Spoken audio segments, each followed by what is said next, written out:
আমাকে বলছে রাজাকার।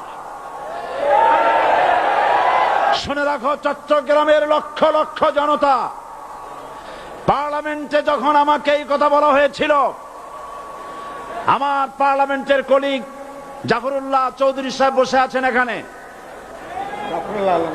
হ্যাঁ, জাফরুল ইসলাম চৌধুরী বসে আছেন পাশে, প্রধানমন্ত্রী সুদ্ধা, অন্তত 3 শতাধিক পার্লামেন্টের সম্মানিত সদস্যরা সেদিন বসা।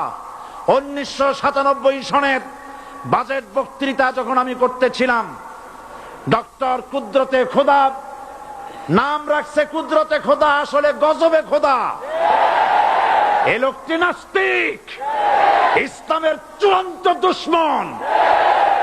তার প্রণীত শিক্ষা ব্যবস্থার যখন সমালোচনা করছিলাম, ট্রেজারি বেঞ্চ থেকে আমাকে বলা হলো রাজাকার। আমি আমার সমস্ত শক্তি একত্রিত করে বলেছিলাম, শুধুমাত্র হিন্দুস্তানের রাজাকারেরাই আমাকে রাজাকার বলতে পারে। আমি বলেছিলাম 1973 সন পর্যন্ত আমি বাংলাদেশের কোন রাজনৈতিক দলের নেতা এবং কর্মী ছিলাম না। আমি রাজাকার নই।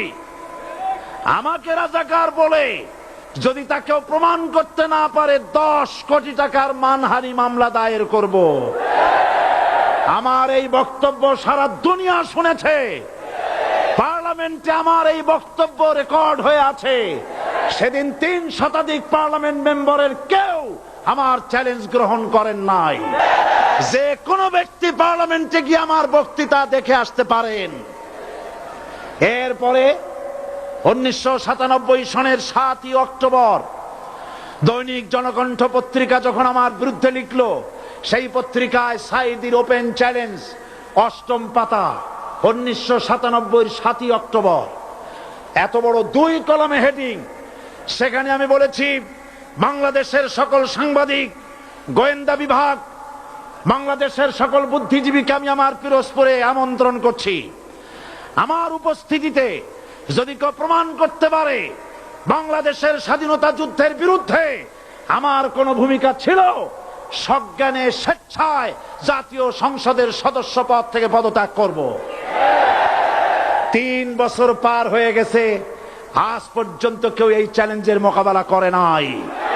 সুতরাং আমাকে যারা রাজাকার বলবে, তারা পিতৃ পরিচয়হীন অবৈধ সন্তান।